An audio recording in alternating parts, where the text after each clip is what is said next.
They said the suns never sleep because the spirits never rest. Long ago, one man's greed opened a wound in the earth that never healed. But before that night, when a desert storm swallowed half a kingdom, no one believed such stories. No one thought a village could disappear overnight under restless dunes. The desert appeared suddenly. Farmers woke up to find their yam fields buried in dry dust, with palm trees bending against a strange dry wind that brought no water.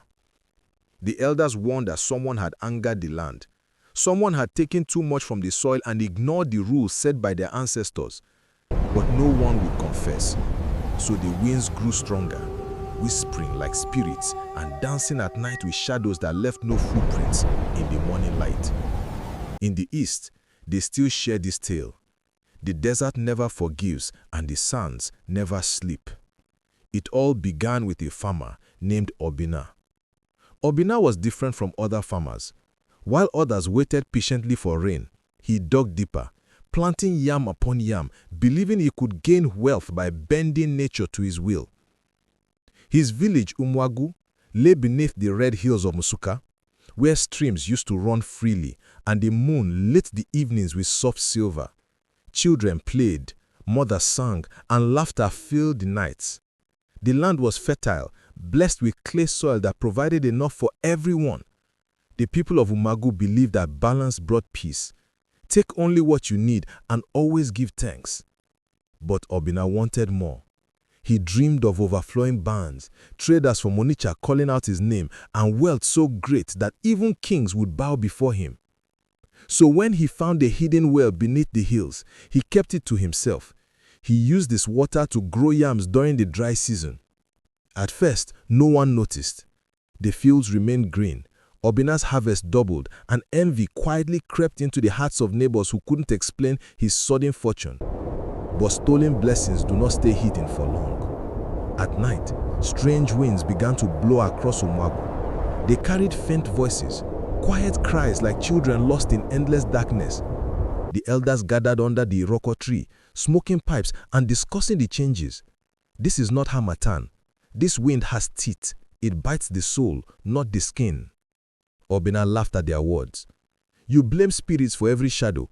I worked harder and planted deeper. Why should your fears cause a man sweat? Still, mothers noticed their water becoming cloudy overnight. Hunters returned without any game. Even the palm wine tasted bitter, as if the land itself had soured in silence. One night, Obinna's wife, Adieze, awoke screaming. She claimed to have seen figures moving in the barn, figures without eyes that scattered sand over his yam heaps before disappearing into thin air. The people warned Obinna, return what you are taking, close the well, before the sands bury us all. But his pride was stronger than his fear, and he refused to listen. The ancestors had long warned, when the land provides freely, never chain its gifts. Water is life, and life should not belong to one man alone. But Obinna broke that sacred promise. He built trenches, diverting streams to his farm. Other farmers' fields withered, hunger crept into homes, while his barns overflowed with swollen yams. Children cried from empty stomachs. Wives argued with husbands. The once harmonious songs of Umuagu gave way to silence, broken only by the restless winds scratching against mud walls at night. Even Obinna's young son Chike asked, Papa, why do spirits gather outside our compound? They whisper my name when I try to sleep. Obinna silenced him harshly. By the third moon, the winds grew into storms. Sand rolled into courtyards, covering footprints before dawn. Crops lay buried, as if unseen hands poured endless dust from the skies. The elders summoned Obinna again.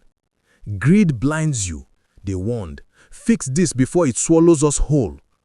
But Obinna's pride could not allow him to let go of what he had taken. Then came the night when the sands began to move. Villagers awoke to find dunes crawling like living creatures, swallowing huts on the edge of Umuagu.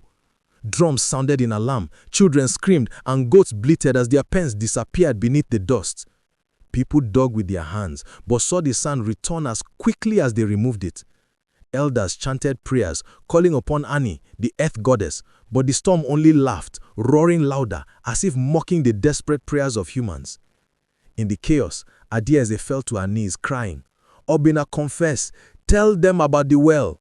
But his lips trembled with denial, for pride chained his tongue. That night no one slept. The sands moved like waves, covering doors and erasing paths, carrying with them a bone-deep chill that no fire could chase away. By dawn, 3 compounds were gone, replaced with dunes. It was then the villagers declared, "The desert has awakened, and someone among us has fed it with greed." The people gathered in the square. Dust clung to their hair, and sand filled their eyes, but their voices shook with anger. They demanded answers from Obinna. Elder Okafor rose, his aged hands trembling with fury. "You have defied Ani. You have chained water meant for all. You have invited death into Umuagu." Still, Obinna hung his head up high, his chest swelling with defiance. "I owe no one," he barked. "The land rewards those who work. Let the lazy suffer if they cannot reap as I have." The crowd gasped, but the storm responded with a roar. A wall of sand surged from the hills, swallowing half the village square before pulling back like a locking beast. The elders pointed at Obinna. "Confess, and perhaps the land will spare us. Deny, and we are doomed." Even Adieze begged, her tears soaking the dust at his feet. But Obinna refused. That refusal sealed his fate along with the fate of the entire village. That night, the winds returned with rage. They howled like 1,000 grieving souls, shaking rooftops, ripping doors off their hinges and throwing them into the engulfing dunes. The moon vanished behind thick dust, turning the night into a choking blur. Families held on to one another, reciting prayers and listening to the earth groan beneath their trembling feet. In the distance, Obinna's barn cracked open. His yam spilled out, rolling into the storm. Every tuber turned to sand when he hit the ground, disappearing forever. Adieze cried out, "The ancestors are taking back what you stole." Obinna ran into the storm, desperate to hold on to one yam, any proof of his ill-gotten wealth. But as his fingers closed around it, the tuber crumbled to dust. Sand rose like hands, grasping his legs and pulling him down, swallowing him chest deep before he could make a sound. By dawn, where Obinna's compound once stood, only a dune remained, and the restless storm moved deeper into Umuagu. The village tried to flee, carrying children, goats, and pots on their heads, but the desert was faster. Every path led only to more dunes and endless winds. Men tried digging wells, but each time water appeared, sand filled it instantly, as though unseen hands mocked their struggle. The land had chosen silence over mercy. Elder Okafor fell to his knees. "Ani, forgive us. Punish only the guilty. Spare the innocent." But the storm swallowed his voice, carrying his words into the endless sky. Adieze carried little Chike in her arms, stumbling through the shifting sand. The boy whispered, "Mama, the sands are calling me. They say they will never sleep." She wept, clutching him tighter. Around her, mothers screamed, their children sinking waist deep and vanishing as if swallowed by the earth itself. By evening, Umuagu was born. Where huts once stood, only sand dunes stretched, restless and never still, whispering eternally. Years later, travelers passing the red hills found only desert. They asked, "What buried this place?" But no one dared enter, for the dunes shifted like breathing creatures. At night, travelers swore they heard voices, children laughing, mothers singing, men arguing. Some even claimed they saw footprints appear, only to vanish instantly as though swallowed by invisible tides. And in the center of the dunes, the restless wind carried one name over and over: Obinna, Obinna, Obinna, the man who turned his greed into a curse for all. The people say the sands never sleep because the spirits of Umuagu never rest. They walk endlessly, searching for water that greed denied them. Farmers passing by pour libations, whispering prayers to appease the restless souls, fearing that if they ignore them, their own fields may soon vanish beneath sand. So the desert remains awake, proof that when one man sins against the land, all must pay the price. And that, my friend, is why the desert sands never sleep in the east. It is not the harmattan, nor the wind. It is the memory of a people consumed. The story of Obinna is whispered in every gathering, reminding us that greed is heavier than any storm and pride more dangerous than any curse. Nature gives, but nature also takes back. Water belongs to all. To chain it, to hoard it, is to awaken a hunger that never rests, a hunger that devours generations.